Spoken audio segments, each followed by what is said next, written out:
pilou pilou parce qu'il fait froid, mais on est là. On est là, on est là. Pardon. Alors, du coup, au chapitre 20. J'enlève mon casque en vrai, pas besoin. Hop.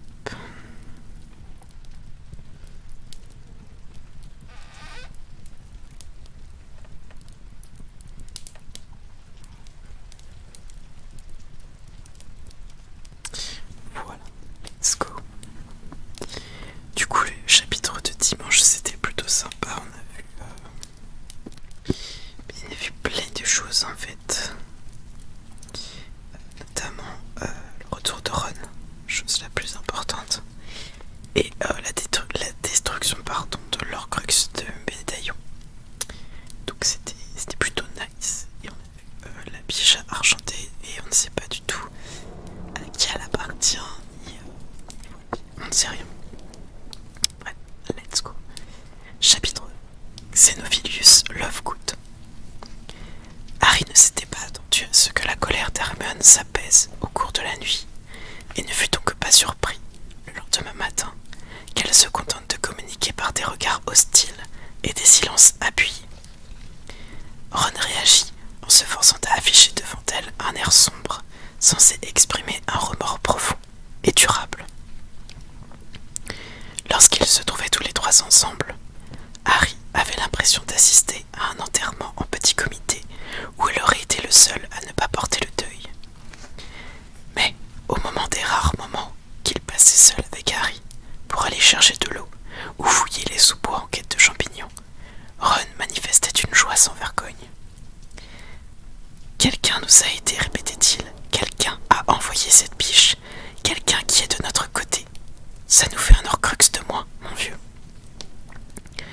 Encouragés par la destruction du médaillon, ils recommencèrent à évoquer les divers endroits où pourraient se trouver les autres Horcrux, et bien qu'ils les aient si souvent discutés auparavant, Harry se sentit optimiste, persuadé que cette première avancée serait suivie de bien d'autres. La poudrie d'Hermione ne pouvait entamer son moral au beau fixe. Leur chance soudaine, l'apparition de la biche mystérieuse, la découverte de l'épée de Gryffondor, et par-dessus tout, le retour de Ron rendait Harry si heureux qu'il avait du mal à conserver un visage impassible. Vers la fin de l'après-midi, Ron et lui virent à nouveau la présence sinistre d'Hermione, et sous le prétexte d'aller voir s'ils ne pouvaient pas trouver quelques baies inexistantes dans les buissons sans feuilles, ils continuèrent à s'échanger des nouvelles. Harry avait finalement réussi à lui raconter tous les vagabondages jusqu'au récit détaillé de ce qu'il s'était passé à Godric's Hollow. C'était à présent au tour de Ron de mettre Harry au courant de ce qu'il avait appris dans le monde des sorciers au cours des semaines d'absence. « Et au fait, comment avez-vous découvert l'existence du tabou ?» demanda-t-il à Harry, après lui avoir parlé des nombreuses tentatives désespérées de Némoldu pour s'évader du ministère. « Du quoi ?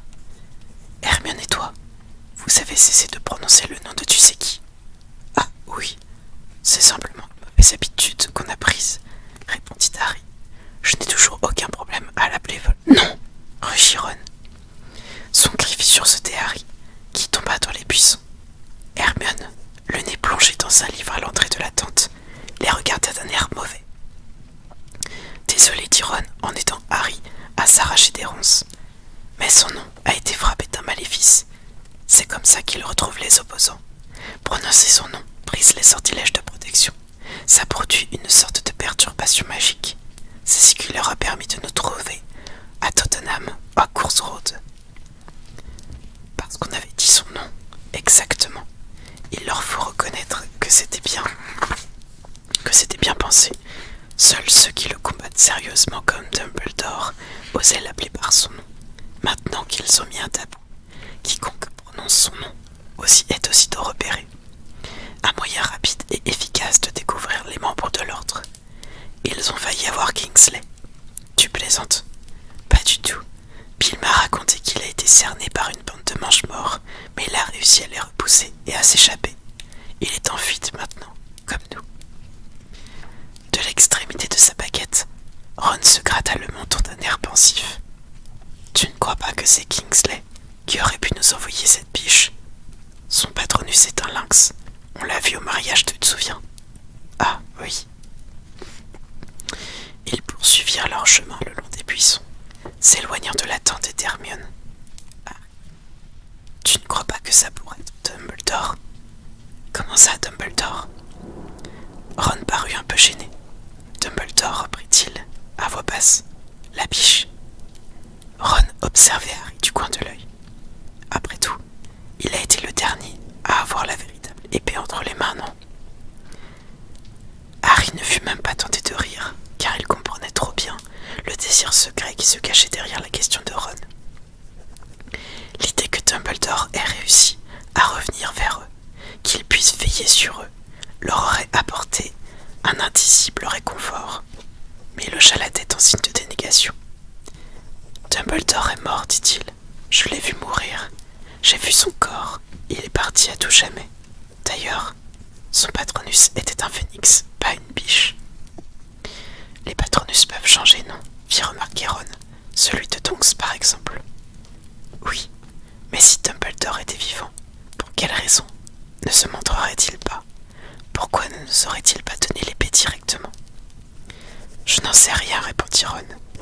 Peut-être la même raison pour laquelle il ne t'a pas donné de son vivant. La même raison pour laquelle il t'a légué un vieux vif d'or et a laissé un livre pour enfants à Hermione. Et quelle serait cette raison? Interrogea Harry, en se retournant pour regarder Ron dans les yeux, avide d'obtenir une réponse. Je ne sais pas, avoua Ron. Je me disais, quand j'étais un peu énervé, qu'il se moquait de nous, ou qu'il voulait rendre les choses plus difficiles. Mais je ne le pense plus. Il savait ce qu'il faisait quand il m'a donné le déluminateur, non? Enfin... Les oreilles de Ron devinrent rouges vifs. Il semblait soudain très absorbé par une grosse touffe d'herbe qu'il tâtonna du pied. Il a dû savoir que j'allais vous laisser tomber. Non, rectifia Harry. Il a dû savoir que tu aurais toujours envie de revenir. Ron parut soulagé, mais il avait quand même l'air un peu gêné.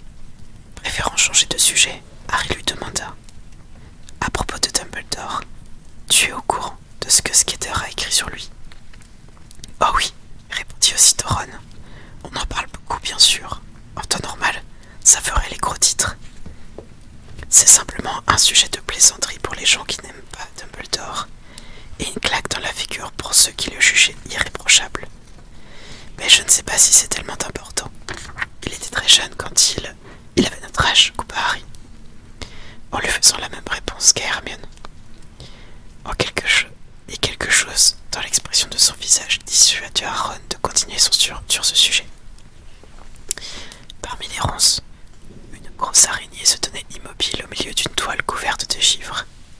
Harry l'avisa avec la baguette de Ron que Ron lui avait donnée la veille, et qu'Hermione avait daigné examiner, décrétant qu'elle était en bois de brumelier. Amplificatum. L'araignée fut parcourue d'un frisson et rebondit légèrement sur la toile. Harry essaya de nouveau. Cette fois, l'araignée grandit un peu. Arrête, lança brusquement Ron. Je regrette d'avoir dit que Dumbledore était jeune, d'accord? Harry avait oublié son aversion pour les araignées. Désolé, réducto. L'araignée ne diminua pas de volume. Harry regarda la baguette de brunelier. Tous les sortilèges mineurs qu'il avait jetés ce jour-là avaient semblé moins puissants que lorsqu'il les lançait avec sa baguette à plumes de phénix. Cette nouvelle baguette lui paraissait étrangère, importune, comme si elle avait eu la main de quelqu'un d'autre greffée au bout de son bras. « Il faut que tu t'entraînes, lui dit Hermione.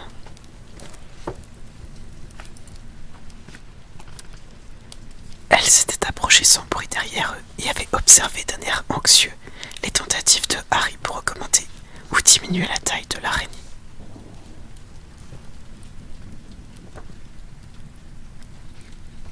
Ah, bah c'est pas grave, t'inquiète pas, il va finir par revenir. C'est pas grave. Mais c'est le premier message que t'écris dans le chat parce que c'est le premier message que je vois, moi. Oui, c'est bon. Okay. Oui, t'inquiète pas, c'est pas grave.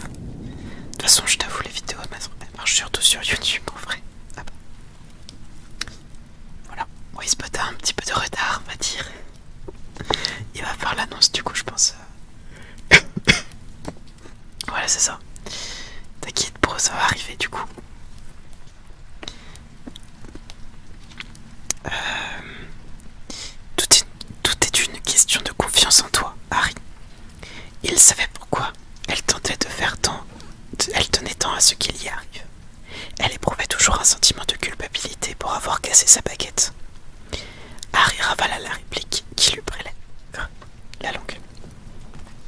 Si elle pensait qu'il n'y avait pas de différence entre les deux, elle n'avait qu'à prendre elle-même la baguette de Brunelier et lui donner la sienne. Mais, désireux avant tout de rétablir leur lien d'amitié, il se contenta de l'approuver. En revanche, lorsque Ron adressa un timide sourire à Hermione, elle s'éloigna d'un pas et disparut à nouveau derrière son livre. À la tombée de la nuit, ils retournèrent tous les trois sous la tente et Harry prit le premier tour de garde. Assis à l'entrée, il essaya de faire léviter de petites pierres avec la baguette de Brunelier, mais ses facultés magiques semblaient toujours plus maladroites, moins puissantes qu'à l'ordinaire. Hermione lisait, couchée dans son lit tandis que Ron, après avoir lancé à plusieurs reprises des regards inquiets, prenait dans son sac à dos une petite radio en bois qu'il essayait de régler sur une station. Il y a une émission, dit-il à Harry à voix basse, qui donne de vraies nouvelles. Toutes les autres soutiennent tu sais qui et sont alignées sur les positions du ministère, mais celle-ci. Attends un peu d'écouter ça, c'est formidable. Malheureusement, ils ne peuvent pas la diffuser chaque soir. Ils doivent changer sans cesse d'endroit, au cas où il y aurait une descente de police. Et il faut un mot de passe pour arriver à la capter. L'ennui, c'est que j'ai raté la dernière. Il tapota légèrement le dessus de la radio avec sa baguette et marmonna des mots au hasard. Il jeta souvent vers Hermione des regards en biais, craignant manifestement une nouvelle crise de colère, mais elle ne montra si indifférente à sa présence qu'il aurait pu tout aussi bien ne pas être là. Pendant environ 10 minutes, Ron tapota et marmonna, Hermione tournant les pages de son livre, et Harry continua de s'entraîner à jeter des sorts avec la baguette de Brunelier. Enfin, elle descendit de son lit, et Ron cessa aussitôt de tapoter. « Si ça t'agace, j'arrête, dit-il inquiet. Hermione ne daigna pas et s'approcha de Harry. « Il faut qu'on parle, lui annonça-t-elle. Il regarda le livre qu'elle tenait toujours à la main. C'était Vie et mensonges d'Albus Dumbledore. De quoi demanda-t-il avec appréhension. Il se rappela que le livre comportait un chapitre le concernant, mais il n'était pas certain d'avoir envie de connaître la version de Rita sur ses relations avec Dumbledore. La réponse d'Hermione, cependant, fut totalement inattendue. « Je veux aller voir Xenophilius Lovegood. » Il la regarda, les yeux écarquillés. « Pardon. Xenophilius Lovegood, le père de Luna. Je veux aller lui parler. » Pourquoi? Elle respira profondément, comme pour concentrer ses forces, et répondit. « À cause de la marque d'Ambildull le barde. Regarde ça. » Elle mit le livre ouvert sous les yeux éteints sur ses yeux réticents, et il vit la reproduction de la lettre originale que Dumbledore avait écrite à Grindelwald, de cette écriture fine et penchée qu'il connaissait bien.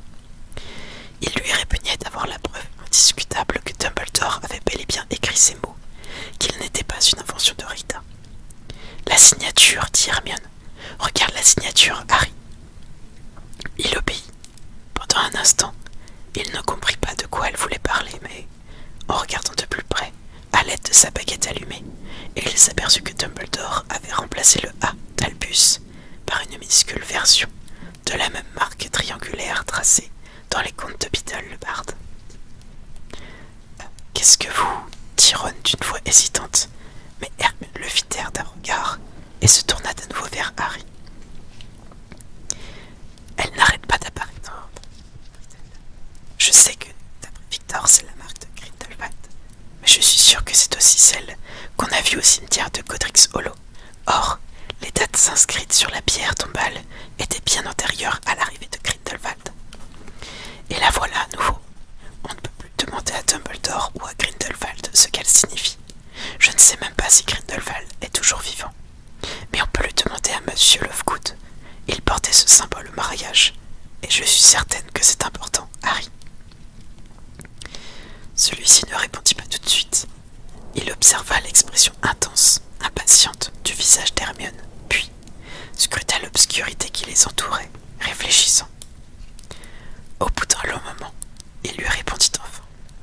Hermione, nous n'avons pas besoin d'un nouveau Godric's Hollow. Nous avions décidé d'aller là-bas, après avoir parlé tous les deux. Mais cette marque revient sans cesse, Harry. Si Dumbledore m'a légué les contes de Bildol le barde, qui te dit que ce n'est pas pour qu'on découvre la signification de ce symbole? Et ça recommence. Harry sentait l'exaspération monter en lui. Nous essayons de nous convaincre que Dumbledore nous a laissé des signes, des indices secrets. Le déluminateur s'est révélé très utile, intervient Ron. Je crois qu'Hermione a raison. Nous devrions aller voir Lovegood. Harry lui lança un regard noir. Il était persuadé que son soutien à Hermione n'avait pas grand-chose à voir avec le désir d'en savoir plus sur la rune triangulaire. Ce ne sera pas comme à Godric's Hollow, ajouta Ron. Lovegood est de ton côté. Le chicaneur a toujours été pour toi, et il continue de dire à tout le monde qu'il faut t'aider.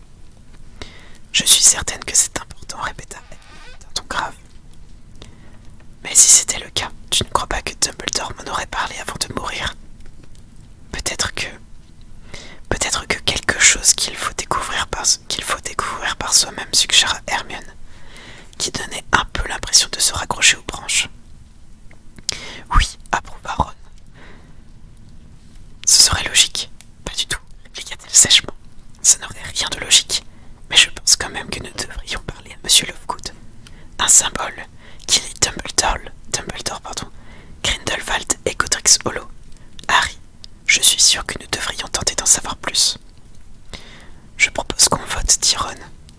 Ceux qui sont d'accord pour aller voir Lovegood. Sa main se dressa avant celle d'Hermione. Celle-ci leva la sienne à son tour, les lèvres frémissantes, l'air soupçonneux. Désolé Harry, tu es en minorité, dit Ron, en lui donnant une claque dans le dos. Très bien, admit Harry, moitié amusé, moitié irrité. Mais quand on aura vu les Lovegood, on pourrait peut-être essayer de trouver d'autres Horcruxes, d'accord? Et d'ailleurs, où habitent les Lovegood, vous le savez-vous? Oui, ce n'est pas loin de chez moi, dit Ron. Je ne sais pas exactement où, mais quand ils parlent d'eux, mes parents montrent toujours les collines. Ça ne devrait pas être très difficile à trouver.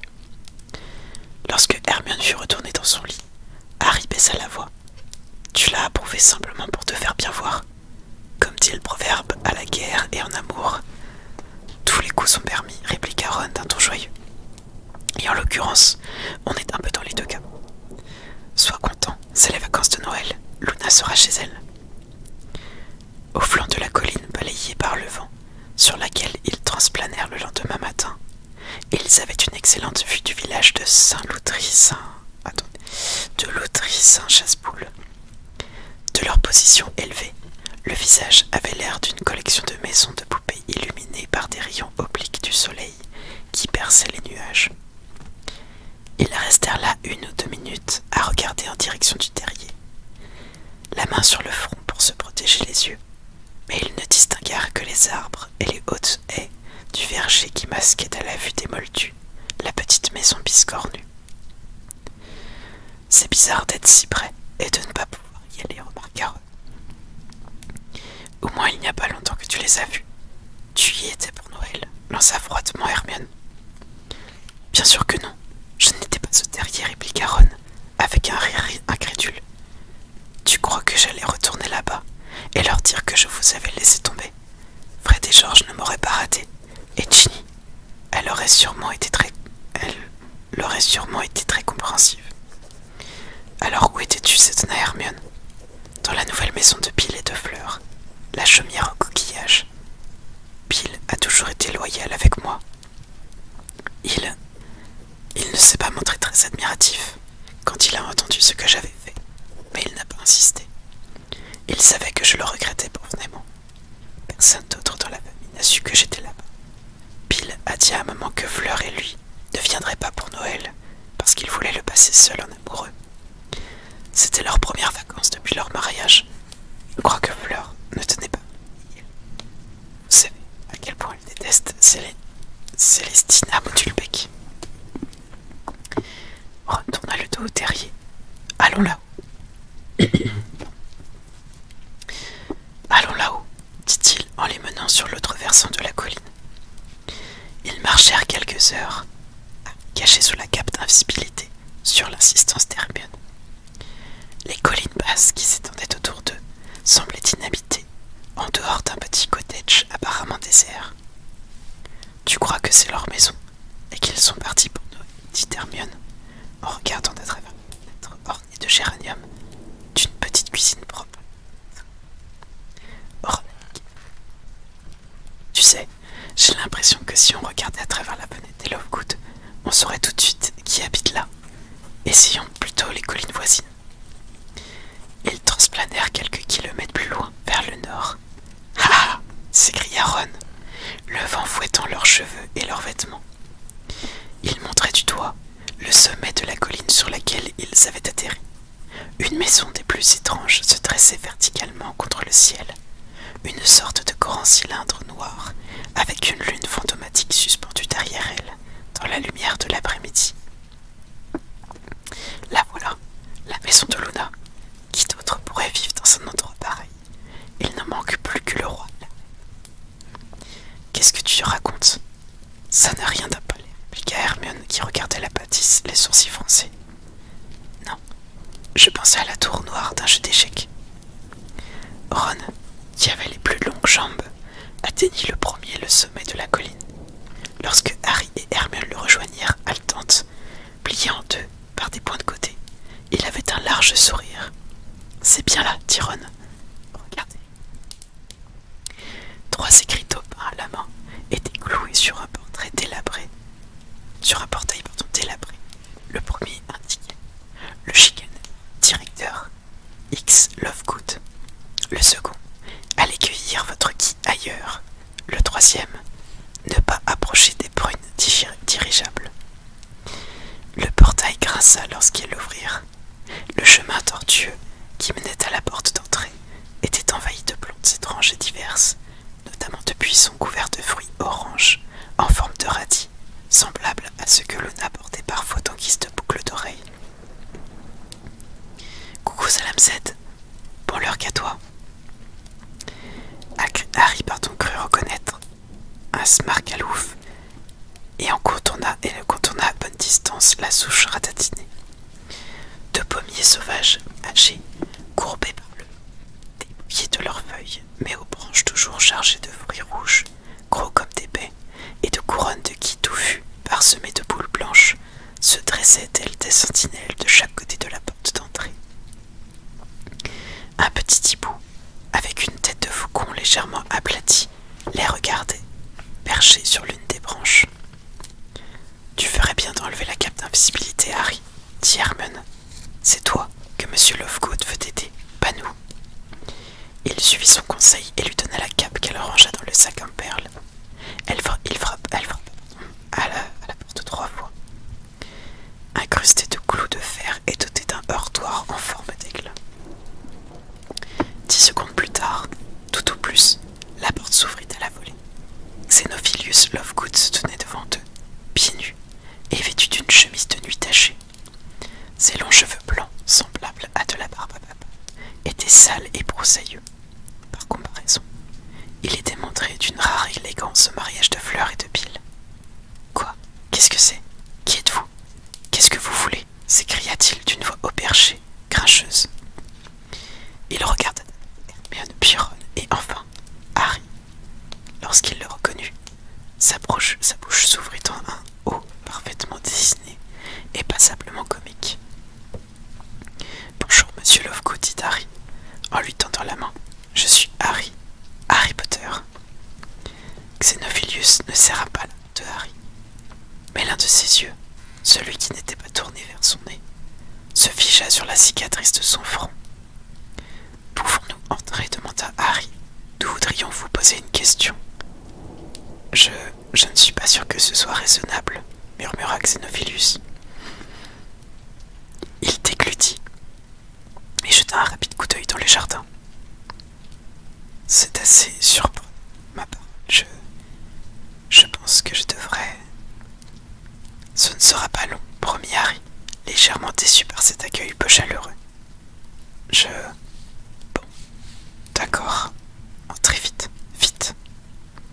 À peine avait-il franchi le seuil que Xenophilius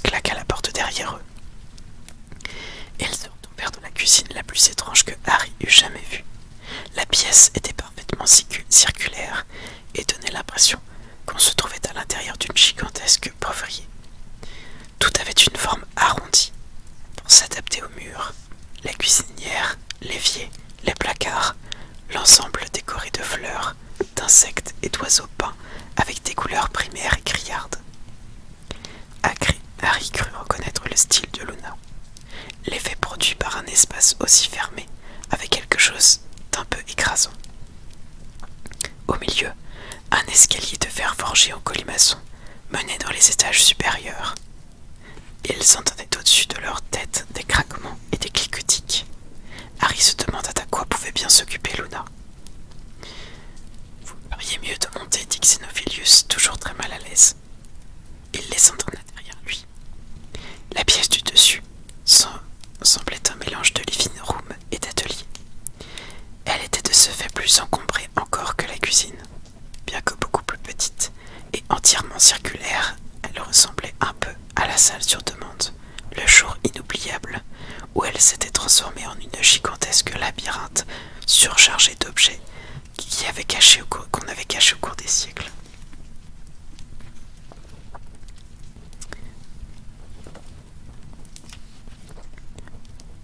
Sur chaque surface s'élevaient des piles et des piles de livres et de papier. De délicates miniatures suspendues au plafond représentaient des créatures que Harry ne reconnaissait pas, dotées d'ailes qui battaient ou de mâchoires qui mordaient dans le vide. Luna n'était pas là. La chose qui produisait un tel vacarme était un objet en bois doté d'une quantité de rouages qui tournait par magie. On aurait dit un croisement bizarre entre un établi et un meuble à étagère, mais au bout d'un moment, Harry, voyant que la machine débitait des exemplaires du chicaneur, en conclut qu'il s'agissait d'une vieille presse à imprimer. « Excusez-moi, dit Xenophilius. » Il s'approcha à grands pas de la machine, attrapa une nappe grasseuse sur laquelle était entassée une énorme masse de livres et de papier qui dégringola par terre, et la jeta sur la presse, étouffant plus ou moins le claquement de cliquetis. Puis, elle se tourna vers Harry. « Pourquoi êtes-vous venu ici ?» Mais avant qu'il n'ait pu lui répondre, Hermione, l'air effaré, laissa échapper un petit cri. « Monsieur Lovegood, qu'est-ce que c'est que ça ?» Elle montrait du doigt une énorme corne grise de plusieurs dizaines de centimètres de longueur, en forme de spirale, assez semblable à celle d'une licorne. Elle était accrochée au mur et pointait vers le centre de la pièce. « C'est une corne de ronflac cornu, répondit Xenophilius. « Non, ce n'est pas ça, protesta Hermione. »« Hermione, marmonna Harry, gêné. Le moment n'est pas venu de... Mais Harry, c'est une corne déruptive. Un produit commercialisable de catégorie B qu'il est très dangereux de garder dans une maison. »« Comment sais-tu qu'il s'agit d'une corne déruptive ?» interrogea Ron en s'éloignant de l'objet aussi vite qu'il le put, compte tenu du fourmi qui en couperait la pièce. « On peut en lire une description dans Vie et habitat des animaux fantastiques. Monsieur Lovegood, il faut vous en débarrasser tout de suite.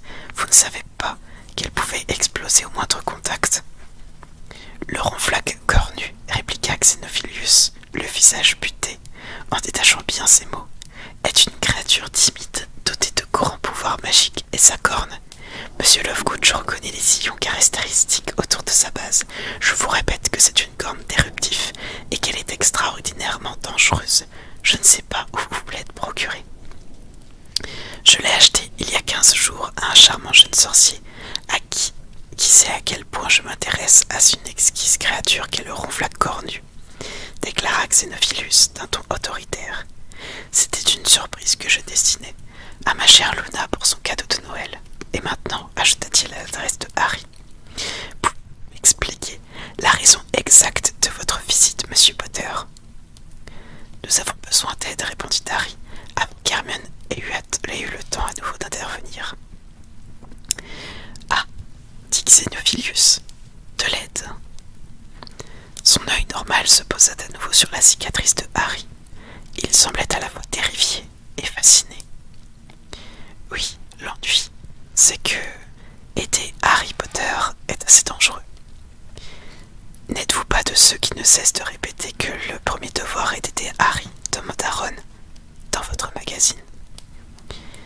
Xenophilius jeta un coup d'œil derrière lui, en direction de la presse à imprimer, qui continuait de claquer et de cliqueter sous la nappe.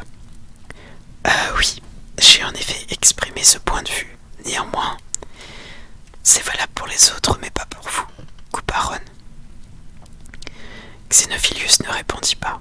Il déglutit avec peine, son regard passant de l'un à l'autre. Harry eut l'impression que se livrait en lui un combat douloureux. Où est Luna? Interrogea Hermione. On va bien voir ce qu'elle en pense. Xenophilius avala sa salive. On aurait dit qu'il s'armait de courage. Enfin, d'une voix tremblante, difficile à percevoir dans le vacarme que continuait de produire la presse, il répondit. Luna est descendue à la rivière pour aller pêcher des populeuses d'eau douce. Elle sera contente de vous voir. Je vais aller la chercher. Et ensuite, oui, c'est ça, j'essaierai de vous aider. Il disparut dans l'escalier en colimaçon, et ils entendirent la porte d'André s'ouvrir puis se refermer. Tous trois, échangèrent des regards. Vieux crouton dégonflé, lança Ron. Luna est 10 fois plus courageuse que lui. Il s'inquiète sans doute de ce qui leur arrivera si les Mangemorts découvraient que je suis venu ici, fit remarquer Harry. Je suis d'accord avec Ron, dit Hermione. C'est un horrible vieil hypocrite, et il conseille à tout le monde de t'aider, mais lui-même essaye de se défiler. Et pour l'amour du ciel, ne t'approche pas de cette corne. Harry s'avança vers la fenêtre, à l'autre bout de la pièce. Il aperçut au cours d'eau, semblable à un ruban scintillant, qui coulait au pied de la colline, loin au-dessous d'eux. La maison avait été bâtie très en hauteur. Un oiseau volta devant la fenêtre lorsqu'il tourna les yeux vers le terrier, devenu totalement invisible, masqué par un alignement de collines. Ginny se trouvait là-bas quelque part.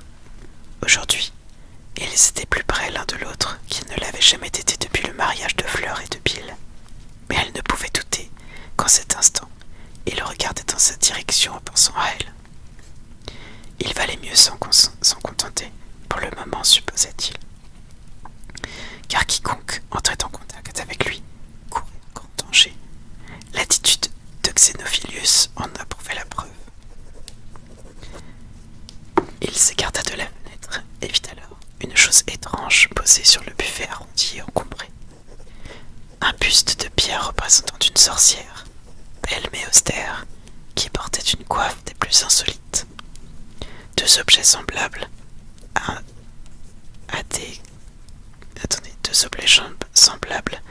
à des cornets acoustiques dorés dépassaient de les côtés. Une minuscule paire d'ailes bleues et brillantes était fixée à une laine en cuir attachée sur sa tête, et un radis orange ornait une autre lanière autour de son front. Regardez, dit Harry. Ravissant, commenta Ron.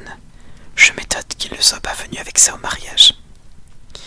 Ils entendirent la porte d'entrée se fermer, et un instant plus tard, Xenophilius était remonté dans la pièce par l'escalier en colimaçon, ses jambes minces, protégées à présent par des bottes montantes.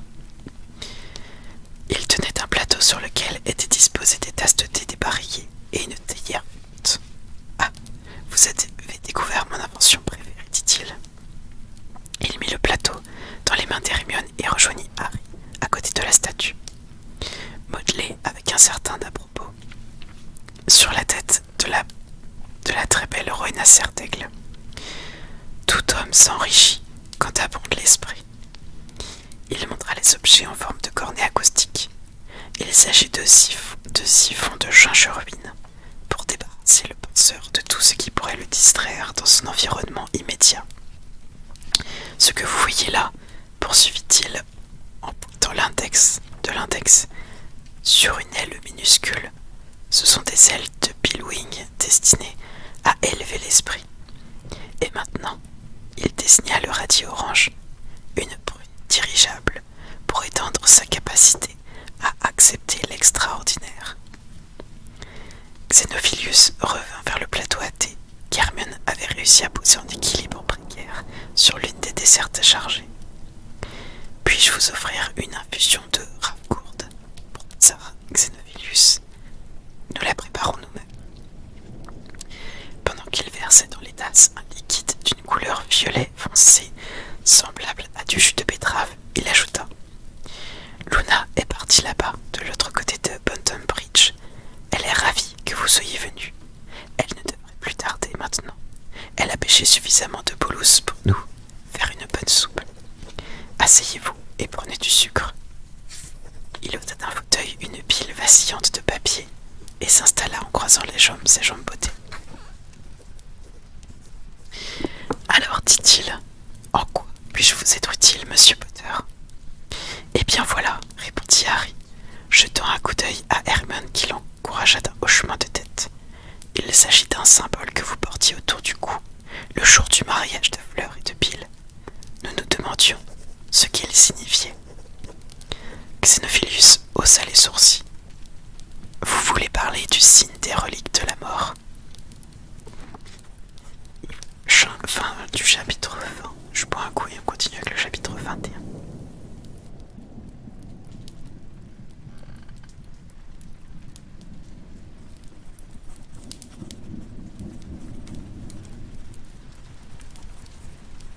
Attendez, je vais vous mettre des petites étoiles. Vu que vous aimez bien ça.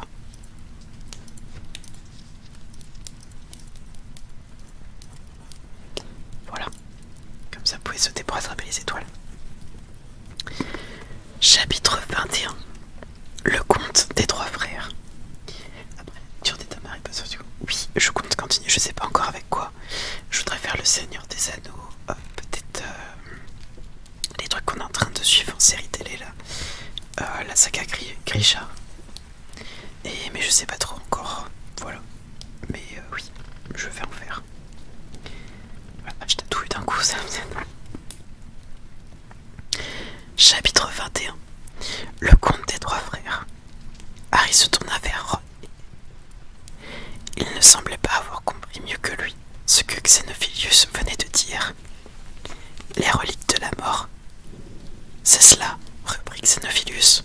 Vous n'en avez jamais entendu parler. Ça ne me surprend guère. Les sorciers qui y croient sont très, très rares. Prenez par exemple ce jeune imbécile qui se trouvait au mariage de votre frère. Il adressa un signe de tête à Ron. Il m'a attaqué parce que je portais ostentativement le symbole d'un sorcier bien connu pour ses pratiques de magie noire qu'est l'ignorance. Il n'y a aucune magie noire dans les reliques. En tout cas, pas dans ce primaire. On utilise simplement ce symbole pour se révéler auprès de ceux qui y croient, dans l'espoir qu'ils puissent aider à la quête. Il fit fondre plusieurs morceaux de sucre dans son infusion de Ravgourde et en but un peu. Je suis désolé, dit Harry, mais je ne comprends pas vraiment. Par politesse, il but une gorgée du contenu de sa tasse et faillit s'étouffer. Le breuvage était répugnant. On avait l'impression d'avaler sous une forme liquide des dragées surprises de Bertie Crochu parfumés à la crotte de nez. Eh bien, voyez-vous, ceux qui croient sont à la recherche des reliques de la mort, expliqua Xenophilius, en faisant claquer ses lèvres, apparemment ravi de son infusion de Ravgourde. Mais c'est quoi, les reliques de la mort? Interrogea Hermione. Xenophilius posa sa tasse vide. J'imagine que vous connaissez le conte des trois frères. Harry répondit non, mais Ron et Hermione disent oui tous les deux. Xenophilius hocha la tête d'un air grave. Eh bien, monsieur Potter, tout commence par le conte des trois frères. Je dois en avoir un exemplaire quelque part. Il jeta un vague coup d'œil dans la pile de livres de parchemin qui l'entourait, mais Hermione annonça aussitôt. J'ai le livre, monsieur Lovegood, je l'ai avec moi. Elle sortit de son sac en perles le conte de Beedle le barde, l'original, sans qui Xenophilius d'un ton brusque.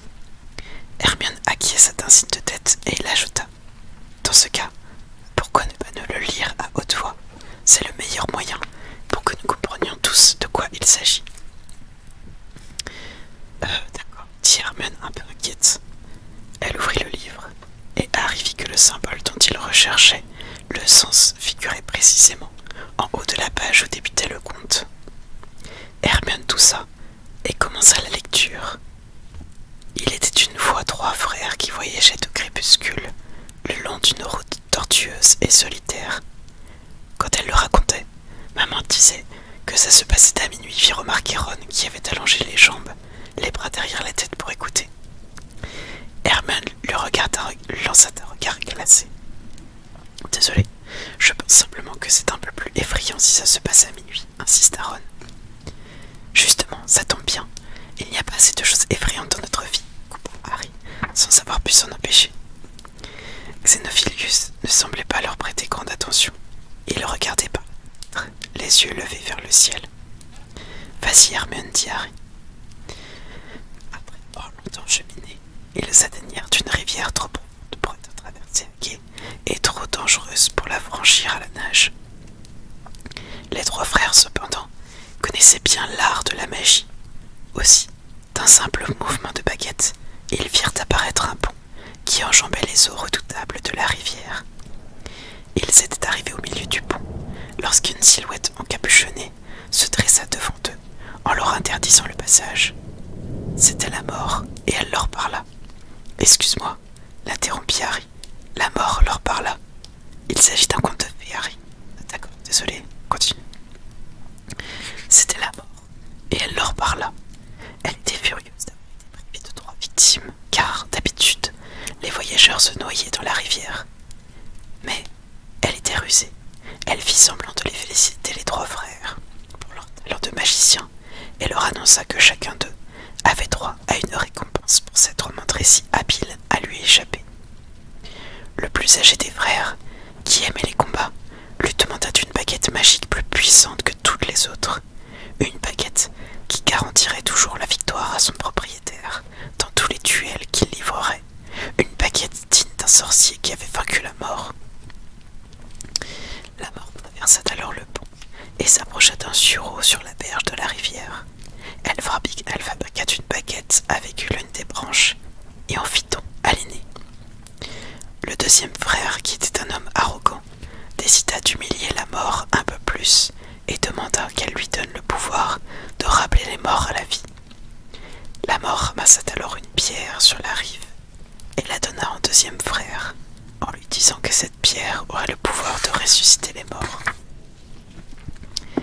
Elle demanda ensuite au plus jeune des 3 frères ce qu'il désirait. C'était le plus jeune mais aussi le plus humble et le plus sage des 3, et la mort ne lui inspirait pas confiance. Aussi demanda-t-il quelque chose qui le lui permettrait de quitter cet endroit sans qu'elle puisse le suivre. À contre-cœur, la mort lui tendit alors sa propre cape d'invisibilité.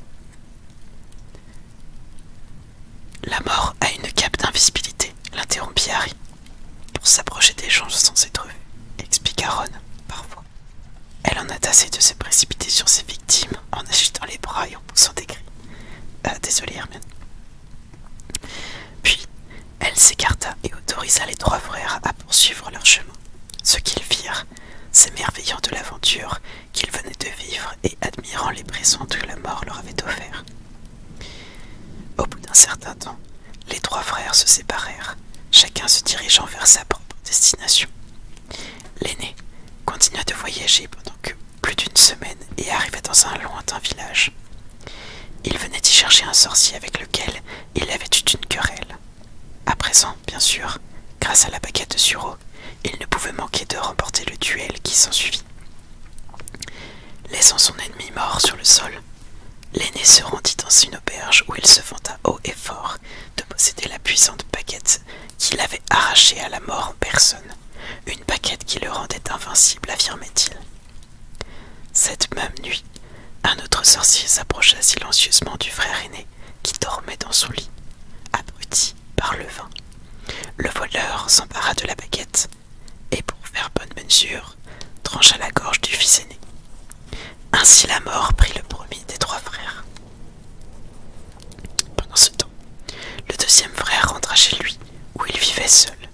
Là, il sortit la pierre qui avait le pouvoir de ramener les morts et la tourna 3 fois dans sa main. À son grand étonnement, et à sa plus grande joie, la silhouette de la jeune fille qu'il avait un jour espéré épouser, avant qu'elle ne meure prématurément, apparut aussitôt devant ses yeux. Mais elle restait triste et froide, séparée de lui comme par un voile. Bien qu'elle ne fût revenue parmi les vivants, elle n'appartenait pas à leur monde et souffrait de ce retour. Alors, le deuxième frère, rendu fou par un désir sans espoir, finit par se tuer pour pouvoir enfin la rejoindre véritablement. Ainsi la mort prit le deuxième des trois frères. Pendant de nombreuses années, elle chercha le troisième frère et ne put jamais le retrouver. Ce fut seulement lorsqu'il eut atteint un grand âge et que le plus jeune des trois frères enleva sa cape d'invisibilité et la donna à son fils. Puis, il accueillit la mort comme une vieille amie, qu'il suit avec joie, tels des égaux. Ils quittèrent ensemble cette vie. Hermione referma le livre. Xenophilius mit un certain temps à s'apercevoir qu'elle avait fini le livre. Il détourna alors son regard de la fenêtre et dit « Voilà, c'est ça. » « Pardon, demanda Hermione perplexe. « Ce sont les reliques de la mort, répondit Xenophilius. Il prit une plume à côté de lui, sur une table surchargée, et tira dans tout le livre un morceau de parchemin déchiré. La baguette de Suro, dit-il. Il dessina un trait vertical, la pierre de résurrection. Il traça un cercle autour du trait, et la cape d'invisibilité, acheva-t-il, et enferma le cercle et le trait dans un triangle, reconstituant ainsi le symbole qui intriguait tant d'Hermione. Voici rassemblées les reliques de la mort. Mais on ne parle à aucun moment des reliques de la mort dans l'histoire, fit remarquer Hermione. Bien sûr que non, répliqua Xenophilius, avec un petit air supérieur parfaitement exaspérant. Il s'agit d'un conte qu'on raconte pour amuser plutôt que pour instruire. Mais ceux d'entre nous qui comprennent ces questions-là savent que c'est une ancienne histoire qui fait référence à ces trois objets ou reliques qui, si on les réunit, feront de leur possesseur le maître de la mort. Il y eut un bref silence pendant lequel Xenophilius regarda à nouveau par la fenêtre. Le soleil était déjà descendu sur l'horizon. Luna devrait avoir suffisamment de bolus à l'heure qu'il est, murmura-t-il. Quand vous dites « le maître de la mort » commença Ron. « Maître, vainqueur, conquérant. Choisissez le terme qui vous convient » coupa Xenophilius d'un geste désinvolte de la main. « Dans ce cas, vous voulez dire que vous y croyez » reprit Hermione. Elle parlait lentement et Harry voyait qu'elle essayait d'effacer de sa voix toute trace de scepticisme. « Que vous croyez à l'existence réelle de ces objets, de ces reliques ?» Xenophilius haussa à nouveau les sourcils. « Bien sûr. » Mais, poursuivit Hermione, et Harry sentit qu'elle avait de plus en plus de mal à se maîtriser. « Monsieur Lovegood, comment pouvez-vous croire ?» Luna m'a tout raconté à votre sujet, jeune fille, trancha Xenophilius. Vous ne manquez pas, je pense, d'une certaine intelligence, mais vous êtes terriblement limitée. Étriquée, étroite d'esprit. Tu devrais peut-être essayer le chapeau, Hermione suggéra Ron, en montrant d'un signe de tête la coiffe ridicule de la sculpture. Sa voix tremblait sous l'effort qu'il devait faire pour ne pas éclater de rire. Monsieur Lovegood, insista Hermione, nous savons tous qu'il existe des choses telles que les capes d'invisibilité. Elles sont rares mais réelles, en revanche. Oui. Oh, mais la troisième relique est une véritable cape d'invisibilité, Miss Granger. Je veux dire par là qu'il ne s'agit pas d'une cape de voyage imprégnée d'un sortilège de désillusion, ou porteuse d'un maléfice d'aveuglement, ou encore tissée en poil de Dementis. Ce genre de cape peut en effet dissimuler quelqu'un au début, mais ses vertus s'estompent avec le temps, et elle finit par devenir opaque. Je vous parle d'une cape qui rend réellement et totalement invisible, et dont les effets durent éternellement, offrant à son détenteur une cachette permanente, impénétrable, quels que soient les sorts qu'on lui jette. Combien de capes de cette nature avez-vous déjà vu, Miss Granger? Hermione ouvrit la bouche pour répondre, puis la referma. Non, c'est que jamais. Harry et Ron se regardèrent, et Harry sut qu'ils pensaient tous à la même chose. Le hasard voulait qu'il y eût dans cet instant dans la pièce une cape répondant exactement à la description donnée par Xenophilius. Je ne vous le fais pas dire, reprit celui-ci, comme s'il venait de les écraser par cet argument raisonné. Aucun d'entre vous chose pareille, celui qui la posséderait serait immensément riche, ne croyez-vous pas? Il regarda à nouveau par la fenêtre. Le ciel se nuançait à présent d'une teinte rose, à peine perceptible. Très bien, dit Hermione déconcertée. Admettons que la cape existe, mais la pierre, monsieur Lovegood. Ce que vous appelez la pierre de résurrection. Et alors? Eh bien, comment pourrait-elle exister? Prouvez-moi plutôt qu'elle n'existe pas, rétorqua Xenophilius. Hermione parut scandalisée. Enfin voyons, je suis désolée, mais c'est complètement ridicule. Comment voulez-vous que je puisse prouver qu'elle n'existe pas? Vous voudriez peut-être que je ramasse toutes les pierres du monde et que je les soumette à des tests. Si on va par là, on peut affirmer que toute chose existe, s'il suffit pour y croire que personne n'ait jamais réussi à démontrer qu'elle n'existait pas. Oui, on peut, assura Xenophilius. Je suis content de voir que votre esprit commence enfin à s'ouvrir. Alors, la baguette de sureau dit précipitamment Harry, avant qu'Hermione ait pu répondre. Vous pensez qu'elle existe? Oh, dans son cas, il y a un nombre infini de preuves, répliqua Xenophilius. La baguette de sureau est celle des 3 reliques dont il est le plus facile de retrouver la trace, étant donné la matière dont elle passe de main en main. La manière dont elle passe de main en main. C'est-à-dire, demanda Harry, c'est-à-dire que celui qui veut posséder la baguette doit s'en emparer en la prenant à son prédécesseur propriétaire. Pour en être véritablement le maître, expliqua Xenophilius. Vous avez sûrement entendu parler de la façon dont la baguette est revenue à Egbert le Magnifique après qu'il eut massacré Émeric le Mauvais, ou comment Godlow est mort dans sa propre cave après que Evrard, son fils, la lui ait eu arrachée. Vous avez bien aussi entendu parler de l'épouvantable Loxias, qui a tué Barnabas d'Evenril et lui a pris à son tour la baguette. La piste sanglante de la baguette de sureau a éclaboussé les pages d'histoire de la sorcellerie. Harry jeta un coup d'œil à Hermione. Elle observait Xenophilius, les sourcils froncés, mais ne chercha pas à le contredire.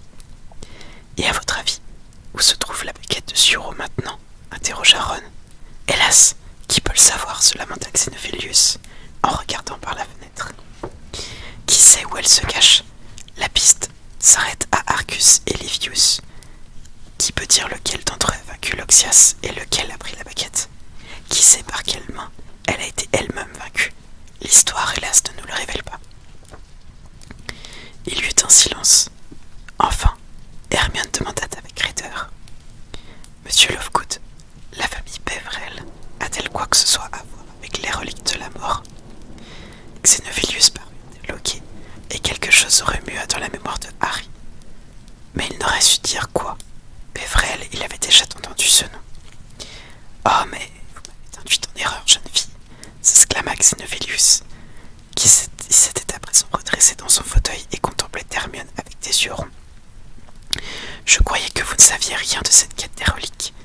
Nombre de ceux qui se sont lancés dans cette quête sont convaincus que les Peverell ont tout, absolument tout, à voir avec les reliques. Qui sont les Peverell? Interrogea Ron. C'était le nom qui figurait sur la tombe où il y avait la marque à Godric Solo, répondit Hermione sans quitter Xenophilius des yeux. Ignotus Peverell. Exactement, dit Xenophilius, l'index levé d'un air pédant. Le signe des reliques de la mort sur la tombe d'Ignotus est une preuve concluante. Une preuve de quoi? S'étonna Ron. Eh bien la preuve que les 3 frères de l'histoire étaient en fait des frères Peverell.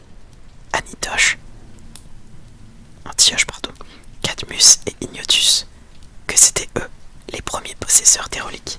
Merci beaucoup pour le nouveau follow, bienvenue à toi, installe-toi bien. Après avoir jeté un nouveau regard par la fenêtre, il se leva, reprit le plateau et se dirigea vers l'escalier en colimaçon. Vous voulez rester dîner, lança-t-il, en redescendant les marches. Tout le monde nous demande toujours notre recette de soupe au boulos d'eau douce. Eh bien, le bonsoir à vous. Sans doute pour la communiquer au service des poissons de Sainte-Maugousse, chuchota. Avant de parler, Harry attendit d'entendre Xenophilius s'affairer dans la cuisine du rez-de-chaussée. Qu'en penses-tu? cria-t-il à Hermione. Ah, Harry, répondit-elle d'un air las. Ce sont de purs et simples ignoties. Le signe ne veut sûrement pas dire ça. C'est sa façon bizarre de l'interpréter. Quelle perte de temps. J'imagine qu'il a inventé lui-même les ronflacs cornus, dit Ron. Tu n'y crois pas non plus, interrogea Harry. Non. Cette histoire est simplement un de ces trucs qu'on raconte aux enfants pour leur faire une leçon de morale. Ne cherchez pas les ennuis. Ne vous battez pas. Ne vous mêlez pas de choses auxquelles il vaut mieux ne pas toucher. Gardez un profil bas. Occupez-vous de vos affaires et tout ira bien. Si on y réfléchit, ajouta Ron, c'est peut-être à cause de cette histoire que la paquette de sureaux ont des réputations de porter malheur. De quoi tu parles? C'est l'une de ces superstitions, tu sais bien. Le genre sorcière qui emmène à qui aura un moldu pour mari. Maléfice du crépuscule à minuit sera nul. Paquette de sureaux, toujours un fléau. Vous les avez sûrement entendus. Ma mère en connaît plein. Harry et moi, on a été élevés par des moldus, lui rappelait Hermione. On nous a appris d'autres superstitions. Elle poussa un profond soupir, tandis qu'une odeur plutôt âcre montait de la cuisine. Son exaspération à l'égard de Xenophilius avait eu un effet positif. Elle avait oublié qu'elle en voulait à Ron. Je crois que tu as raison, lui dit-elle. C'est juste un conte de morale. On voit tout de suite. Quel est le meilleur cadeau? Celui qu'on devrait choisir. Tous trois parlèrent en même temps. Hermione dit la cape, Ron la baguette et Harry la pierre. Et ils se regardèrent, moitié surpris, moitié amusés. On est censé choisir la cape, expliqua Ron à Hermione. Mais on n'aurait pas besoin d'être invisible si on avait la baguette. Voyons Hermione, une baguette qui rend invincible. On a déjà une cape d'invisibilité, dit Harry. Elle nous a beaucoup aidés, au cas où vous ne l'auriez pas remarqué, s'exclama Hermione, alors que la baguette ne nous aurait attiré que des ennuis. Seulement si on l'avait grillée sur les doigts, objecta Ron. Si on avait été suffisamment crétin pour se promener partout, en la brandissant au-dessus de nos têtes et en chantant « J'ai une baguette qui me rend invincible, venez donc vous y frotter, si vous y croyez suffisamment fort. » Mais du moment qu'on ferme notre clapet... La question est de savoir si tu serais capable de fermer ton clapet, répliqua Hermione d'un air sceptique. La seule chose vraie qu'il nous ait dite, c'est que les histoires de baguettes plus puissantes que les autres existent depuis des siècles. Ah bon, dit Harry. Hermione sembla exaspérée. Son expression était pour eux si familière, si attendrissante que Harry et Ron échangèrent un sourire. Le bâton de la mort, la baguette de la destinée, elles apparaissent sous différents noms, selon les époques, et appartiennent généralement à des mages noirs qui se vantent de les posséder. Le professeur Binns a mentionné certaines d'entre elles, mais tout ça n'a aucun sens. Il y a toujours eu des sorciers pour se vanter d'avoir une baguette plus grande et meilleure que les autres.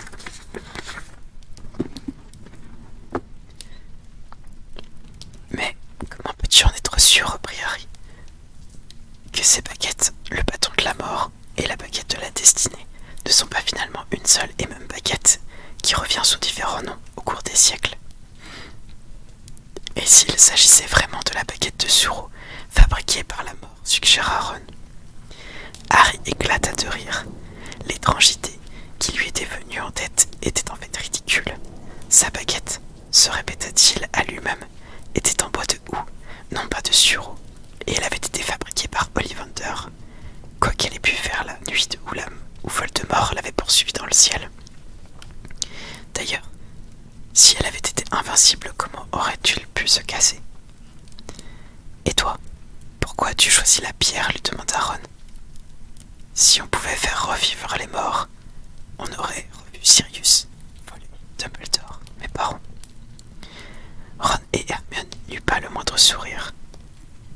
Mais si on en croit Beedle le barde, il n'aurait pas eu envie de revenir, poursuivit Harry, en reprenant en compte qu'il venait d'entendre, J'imagine qu'il n'y a pas beaucoup d'autres histoires sur une pierre capable de ressusciter les morts, dit-il. Non, en effet, répondit-elle avec tristesse.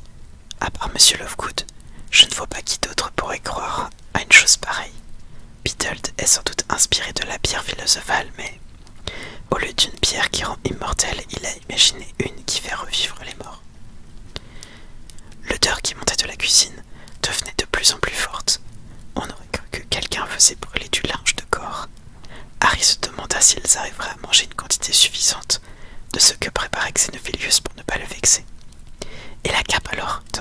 sérieusement Ron. Tu ne crois pas qu'il a raison? Je suis tellement habitué à la cape de Harry et à ses effets extraordinaires que je n'ai pas pris le temps de me poser la question. Je n'ai jamais entendu parler d'une autre cape semblable. Elle est infaillible. Jamais personne ne nous a repérés quand nous la portions. Bien sûr que non, nous devenons invisibles lorsque nous sommes dessous, Ron. Mais tout ce qu'il a raconté sur les autres capes, qu'on n'en trouve pas 3 noises la douzaine, entre parenthèses. Tu sais bien que c'est vrai, je n'y ai pas pensé avant. Mais j'ai entendu des tas de choses sur les capes qui perdent leur propriété avec le temps, ou qui ont des trous, parce qu'un sortilège les a déchirés. Celle de Harry, en revanche, appartenait déjà à son père, et elle n'est donc pas vraiment neuve, et pourtant, elle est restée. Oui, d'accord, Ron, mais la pierre... Pendant qu'ils discutaient en chuchotant, Harry déambula dans la pièce, n'écoutant qu'à moitié. Lorsqu'il arriva devant l'escalier en colimaçon, il leva machinalement les yeux vers l'étage supérieur et fut soudain troublé. Son propre visage le regardait depuis le plafond de la pièce, qui se trouvait au-dessus de lui. Après quelques instants de perplexité, il se rendit compte qu'il ne s'agissait plus d'un miroir, mais d'une peinture. Intrigué, il gravit les marches. « Harry, qu'est-ce que tu fais? Je ne pense pas que tu devrais visiter la maison quand il n'est pas là. » Mais Harry était déjà monté d'un étage. Luna avait décoré le plafond de sa chambre de 5 portraits magnifiques, ceux de Harry, Ron, Hermione, Ginny et Neville. Ils n'étaient pas animés, comme des tableaux de Poudlard, mais il y avait quelque chose en eux, une certaine magie. Harry avait l'impression qu'il respirait. De fines chaînes d'or s'entrelaçaient entre les portraits, en les reliant les uns aux autres, mais après les avoir observés pendant un certain temps, il s'aperçut que les chaînes étaient en fait constituées du même mot 1000 fois répété, tracé à l'encre dorée.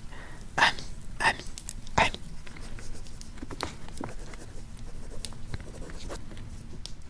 Je me souvenais plus de ça. Harry ressentit pour Luna un profond élan d'affection.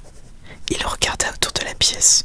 À côté du lit, une grande photo représentait Luna, plus jeune, en compagnie d'une femme qui lui ressemblait beaucoup. Toutes deux s'étreignaient. Harry n'avait jamais vu Luna aussi soignée que sur cette image. Le cadre de la photo était poussiéreux, ce qu'il trouva un peu étrange. Il continua d'examiner la chambre. Quelque chose paraissait bizarre. Le tapis bleu pâle était lui aussi recouvert d'une épaisse couche de poussière.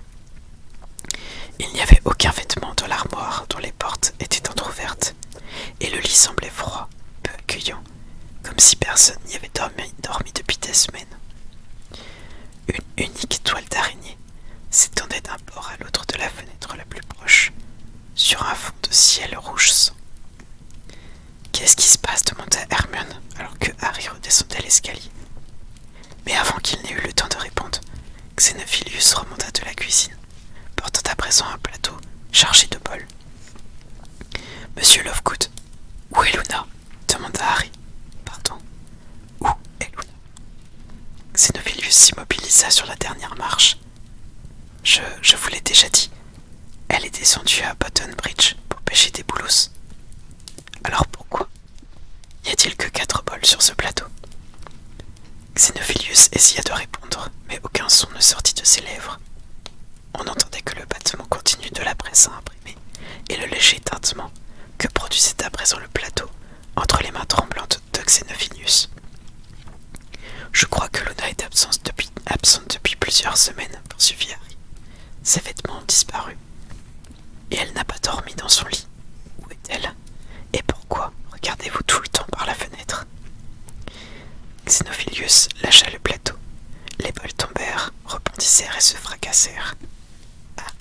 Ron et Hermione tirèrent leurs baguettes. Xenophilius se figea, la main prête à plonger dans sa poche. Au même moment, une forte détonation s'éleva de la presse à imprimer, et une impressionnante quantité de chicaneurs jaillit de sous la nappe en se répandant sur le sol. Puis, la machine devint enfin silencieuse. Hermione se pencha et sa magazine, sa baguette toujours pointée sur Monsieur Lovegood. « Harry, regarde ça !» Il s'avança vers elle, aussi vite qu'il le put, pièce.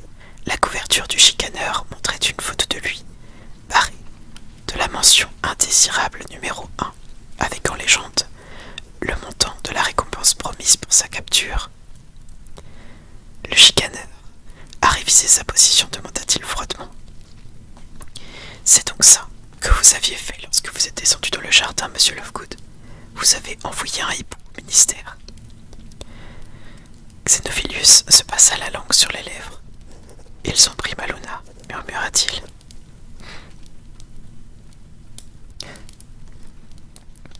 À cause de ce que j'écrivais dans mon journal, ils ont pris Maluna, et je ne sais pas où elle est. Je ne sais pas ce qu'ils lui ont fait, mais peut-être qu'ils me la rendront si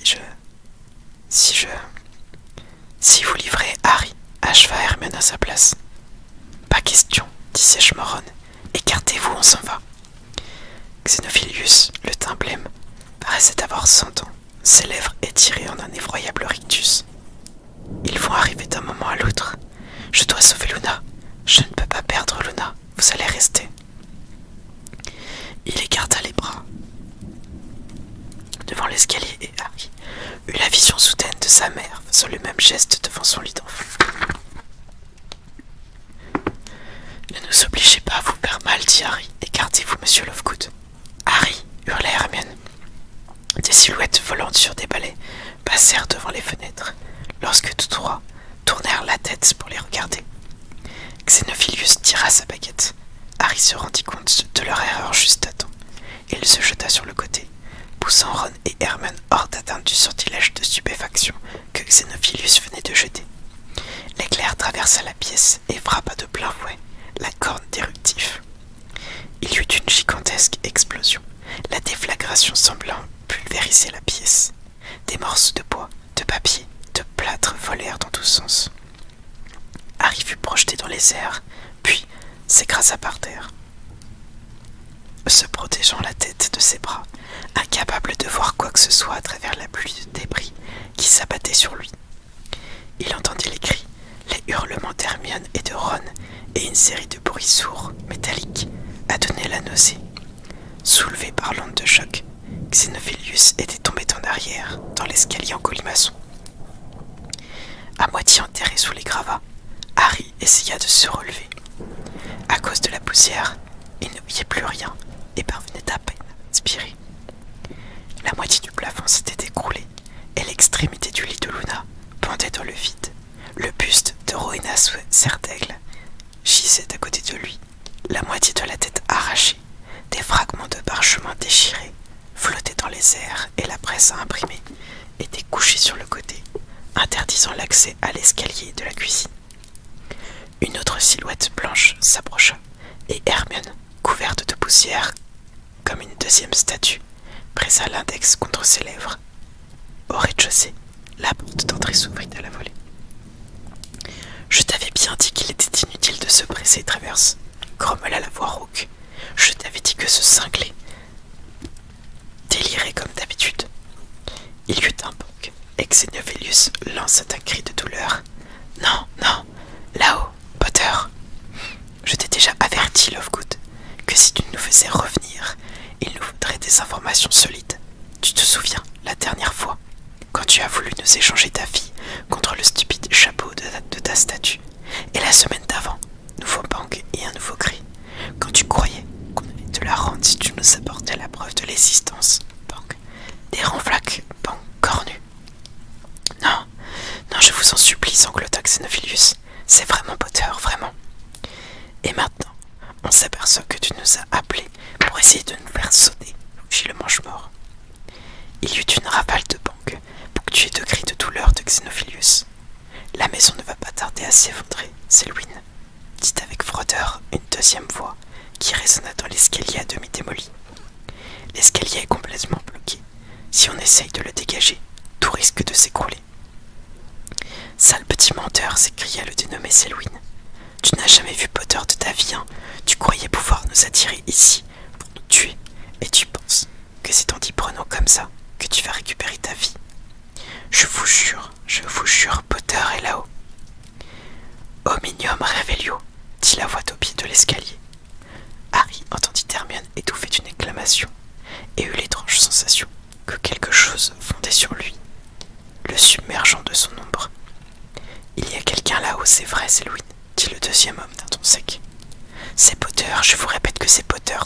Xenophilius. S'il vous plaît, rendez-moi Luna. Rendez-moi ma Luna. Tu pourras voir ta fille chérie, Lovegood. Si tu montes là-haut et que tu me ramènes Harry Potter, promis Louis. Mais si c'est une ruse, si c'est un piège, si tu as un complice qui nous attend pour nous tomber dessus, on verra alors si on peut te garder un petit morceau de ta fille pour que tu aies quelque chose à enterrer. Xenophilius poussa un gémissement de terreur, de désespoir. Il y eut des bruits, des raclements. Ils essayaient de se frayer un chemin parmi les débris qui obscuraient l'entrée. Venez, chuchota Harry, il faut que nous sortions d'ici. Profitant du vacarme que faisait Xenophilius, il entreprit de se dégager. Ron était enseveli sous une masse de décombres. Harry et Hermione enjambèrent les gravats le plus silencieusement possible pour arriver jusqu'à lui et essayèrent de soulever une lourde commode qui coinçait ses jambes. Hermione parvint à le libérer à l'aide d'un sortilège de lévitation, alors que des coups sonores et des raclements de plus en plus proches annonçaient l'arrivée de Xenophilius. « Très bien, » murmura Hermione.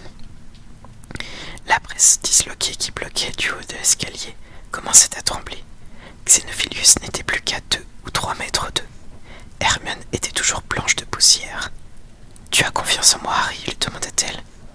Harry acquiesça d'un signe de tête. « Ok. » murmura Hermione.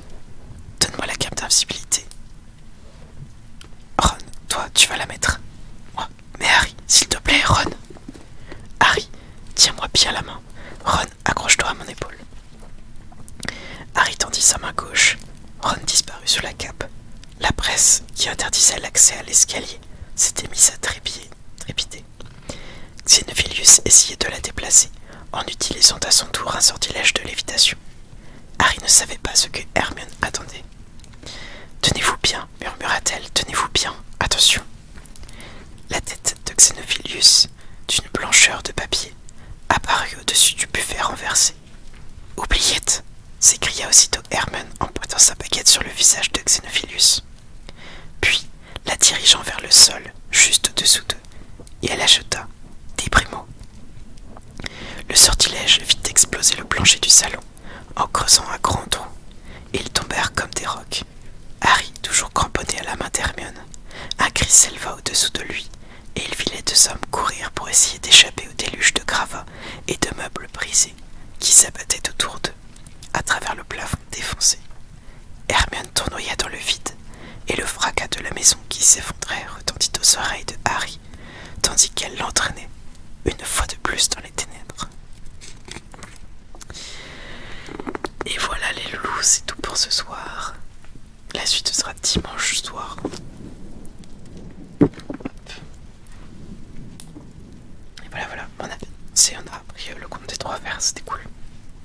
C'était cool. Et ben moi je vais vous faire plein de bisous. Est-ce que je peux vous envoyer chez quelqu'un peut-être? Je sais pas si vous avez envie de dormir ou pas. Hop.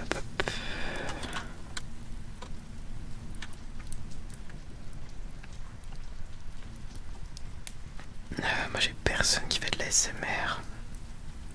Bon bah c'est pas grave. Je vais vous laisser faire des gros dodo. Et puis bah suite dimanche.